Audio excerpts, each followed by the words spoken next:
হয়ে গেছে। কি কি কি কি কি আরে বলুন। আমার জুয়েল স্যার আমার জামাই হয়ে গেছে।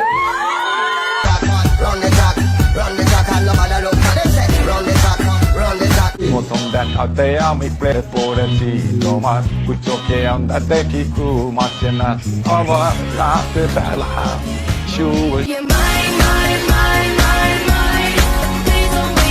হ্যালো গাইস, আসসালামু আলাইকুম। দিস ইজ কুদরত and another back to new video.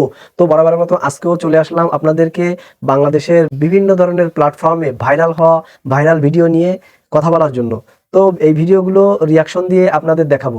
তো বেশি কথা বাড়াবো না, বক করবো না, চলুন আজকের ভিডিও শুরু করা যাক। তাহলে চলো পকেট পরোটা লেখক রাজুদা। हे प्रभु हे हरि राम कृष्ण जगन्नाथ प्रेमानंद ये क्या हुआ गलाव में पानी आ गया এক টুকরো পেঁয়াজ একটা কাঁচা লঙ্কা মাত্র 30 টাকা, যাতে হবে না ট্রেনের টিকিটও।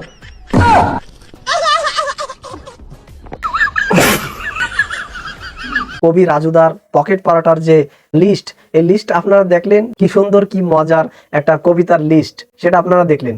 ঠান্ডা কি আর আসে একা, ঠান্ডা মানে স্বপ্ন দেখা, ঠান্ডা এখন মারছে সবাই রে।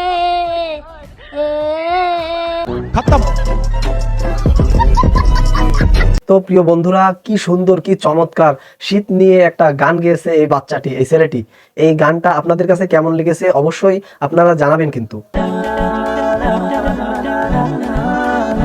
এরকম একটা মেয়ে যদি আমার ব্যাটার বউ হতো।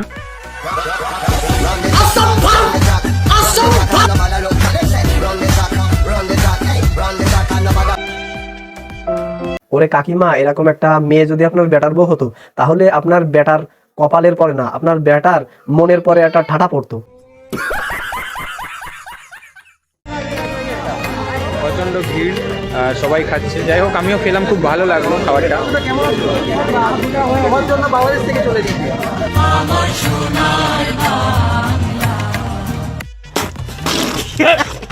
দেখলেন তো রাজুদার পরাটার হোটেলে কি পরিমাণের ভিড়, 7-8 জন লোকের বেশি না, কিন্তু অনেক ভিড়।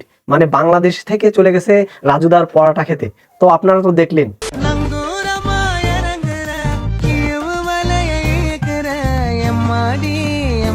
থানায় যদি এমন মহিলা কনস্টেবল বা মহিলা পুলিশ সদস্য থাকে, তাহলে তো আসামিরা হাত এরকম এগিয়ে দিয়ে বলবে, ম্যাডাম প্লিজ অ্যারেস্ট মি।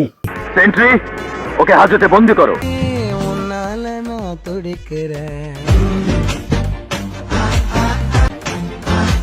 এটা কি মহিলা পুলিশ নাকি এটা টিকটকার? আমার তো মনে হয় এর পুলিশে চাকরি করা এর আসলে উচিত হচ্ছে না। এর উচিত ছিল টিকটকে সেই ভিডিও করে আপলোড দেয়া। এরকম যদি পুলিশের পোশাক পরে স্টাইল দেয় এবং টিকটক করে, তাহলে এক পর্যায়ে ভবিষ্যতে দেখা যাবে মানুষ থানায় যাওয়ার জন্য রাস্তায় আন্দোলনে নেমেছে, আন্দোলন করতেছে যে আমরা থানায় যাব, আমরা থানায় যাব স্বইচ্ছায়। স্যার ও যা বলছে সব মিথ্যা কথা। তুমি এদের স্যার? এ বেয়াদব, এটা তো আমার শার্ট। তুমি আমার সাথে কেন পরে আসো? জান, তুমি জানো না মেয়ের এরকম হাজবেন্ড বা বয়ফ্রেন্ড থাকলে একটু রোমান্টিক হওয়ার জন্য ওদের কাপড় চোপড় পরে। এটা আবার কোন ধরনের রোম্যান্স? ও সাজুগুজু করতেছে বা এই শার্ট পরে রয়েছে, জামাই, এগুলো দেখে সে বিরক্ত হয়ে চলে গেছে। এই যে বিষয়টা, এই বিষয়টা দেখার জন্য প্রস্তুত আছিলাম না রাসেল ভাই। আসতেছ কতক্ষণ? আসতেছি তো ভাই।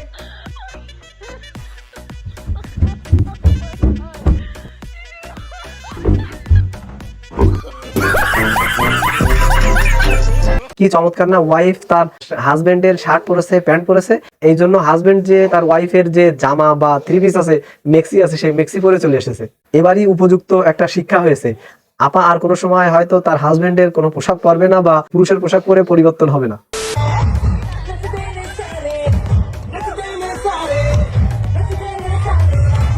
ভুল করেও যদি কারো ভাগ্যে বা কারো কপালে এরকম মেয়ে জোটে বউ হিসেবে, তাহলে তার কপালে ঠাটা পড়বে, বা তার যদি সমিতি থেকে কিস্তি তুলেও আনতে হয়, এনে একে ছাড়িয়ে দিতে হয়, তাহলে সেটা দেওয়া উচিত। ভালো একটা পরামর্শ আছে, সেটা হলো যারা কাপড় ব্লগার, তাদের জন্য এটা টাকার মেশিন, এই থেকেই তারা টাকা ইনকাম করে, তাদের জন্য এটা বেটার একটা সিস্টেম। ঠিক বলেছো।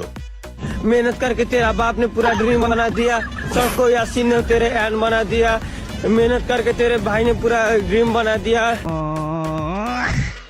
কি ট্যালেন্টেড আইডিয়া আর কি চুলের কাটিং।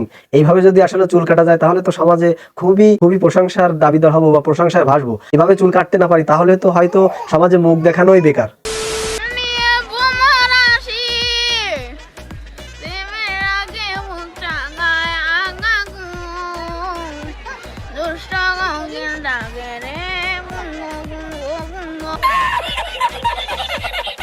ছোট এই ভাইটির ইচ্ছা ছিল বড় হয়ে সে একজন শিল্পী হবে, গায়ক হবে। গার্জিয়ানের বা বাপ মায়ের চাপে সে মাদ্রাসায় ভর্তি হতে বাধ্য হয়েছে, এটাই সমস্যা। যাই হোক,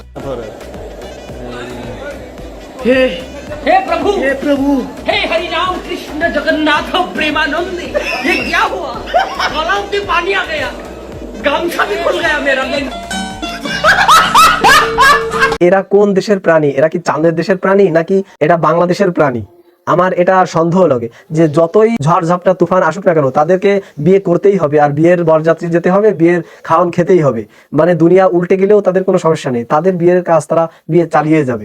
আমারও বিবাহের আলাপ চলতেছে।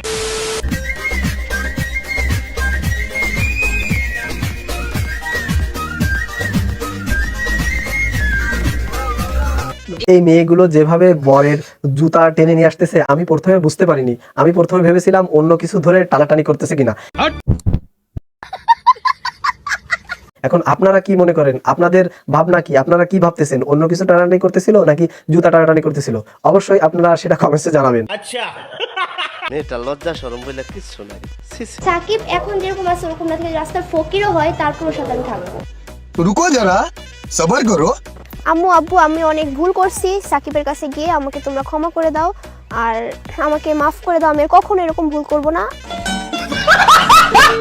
এখন অনলাইনে এমন পরিমাণের অশ্লীলতা ছড়িয়েছে বা এমন অশ্লীলতা প্রকাশ পেয়েছে, ছোট্ট ছোট্ট বাচ্চা মেয়েরা কি অভিনয় করতেছে, কি করতেছে না করতেছে, এগুলো দেখলে আসলে বিরক্তও লাগে, খুব খারাপও লাগে।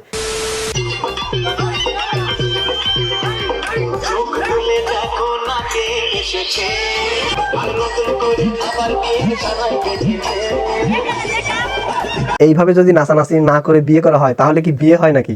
আর প্রকৃত বিয়ে তো হলো এই নাচানাচি। আর আমি যদি এখানে থাকতাম তাহলে হয়তো নাচতে নাচতে মাজা যেমন তেমন বিয়েটাই ভেঙে যেত। রংপুরের মফিজের অর্থ জানেন? রংপুরের মফিজ, এই কথাটা পুরোটাই ভুল। ভুল। মফিজের অর্থ হচ্ছে সাদা মাটা বা সাদা সিধা লোক। হ্যাঁ হ্যাঁ, একদম সহজ সরল। জি জি, আপনিও খুব সহজ সরল, তাই না? জি আমি অনেক সহজ সরল। আচ্ছা, এই জন্য আপনি রাতের বেলা সানগ্লাস পরে বেরিয়েছেন। বেস্ট অফ লাক মফিজ ভাই।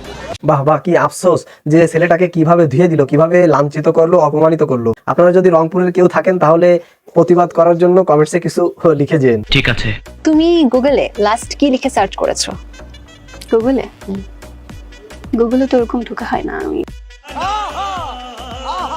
দেখি না, ফোন ধরার জন্য এখানে অনেক ইটি আছে তো। কি আছে? না আমার ইন্টারেস্ট এটা পার্সোনাল কিছু, আসলে এটা দেখানো যায় না। আর ফোনটাও সবার পার্সোনাল, সো আমি চাই না এখন আমার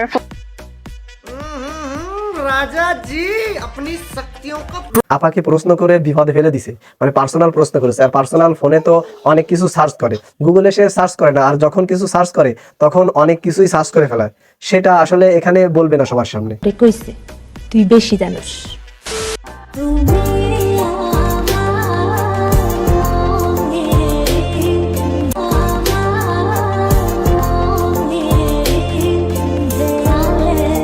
ভাই কি করলাম জীবনে, উঠলো না দাড়ি আর পেয়ে গেলাম নারী। अच्छा আরে তুমি যখন অফিসে যাবা আমি নিয়ে সাথে তোমাকে দুপুরের খাবার দেবো। দুপুরের খাবার থাকবে পোলাও, রোস্ট, গরু মাংস। তুমি আমার পোলাও খেয়ে এত এত এত খুশি হবে যে রাতে এসে জিজ্ঞেস করবা যে এই পোলাও তুমি কিভাবে রান্না করলে, এত মজার পোলাও তুমি কিভাবে রান্না করলে। কিন্তু আমার কথা হলো এই যে আমি তোমাকে পোলাও খাওয়াবো, তুমি কোথায়, তুমি কই, তুমি কে? আজকে একটা শখের ব্যাটা থাকলে ঠিকই ডেইলি পোলাও রান্না করতাম। আসলে এটা দেখে ওরা কি করবো? আপনারা দেখেন, যাদের প্লাউ খাওয়ানোর লোক আছে তারা দেখেন। আমাদের মতন যারা ব্যাচেলার আছে, প্লাউ খাওয়ানোর লোক নেই, তারা এগুলো আর দেখে আর কি করবো? আমরা অন্য কোনো জায়গায় চলে যাই, এক চাঁদের দেশে চলে যাওয়া যায়। মানুষের বাবা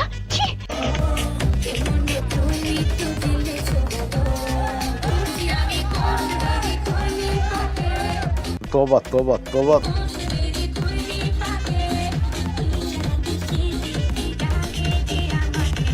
আপনি তো সেলসেলায় বেচতে যাবেন। আসলে আল্লাহ খালি খালি বা বিনা কারণে তো ওরা জাহান্নাম বানায়নি, জাহান্নামে তো কিছু মানুষ দিতেই হবে। সাবজেক্ট যদি সিঙ্গুলার হয় ভার্বের পাশে ইএস বাই এস বসে, আমি যে সিঙ্গেল, আমার পাশে কেউ বসে না, এটাই বাস্তব। I love you. হয় এটাই বাস্তব। তুমি যে বাস্তব বাস্তব বলে ভিডিও বানাও এবং ভিডিও বানায় মানুষকে হাসাও, মানুষকে আনন্দ দাও, এটা মানুষ বোঝে। কিন্তু তুমি তোমার দাঁতের দিকে চেয়ে দেখেছো তোমার দাঁতের কি অবস্থা? তরমুজের বিচির মতো কালো। তুমি এইদিকে খেয়াল করো, তুমি তোমার দাঁতের যত্ন নাও, তারপরে মানুষকে হাসাও। আচ্ছা, তো যারা ফেসবুক পেজ থেকে দেখেছেন তারা অবশ্যই পেজটি ফলো করে দিবেন, আর যারা ইউটিউব থেকে দেখেছেন অবশ্যই চ্যানেলটি সাবস্ক্রাইব করবেন। এই ধরনের নতুন অন্য কোনো ভিডিও নিয়ে আপনাদের মাঝে হাজির হবো। সে পর্যন্ত সবাই সুস্থ থাকবেন, ভালো থাকবেন। আল্লাহ হাফেজ।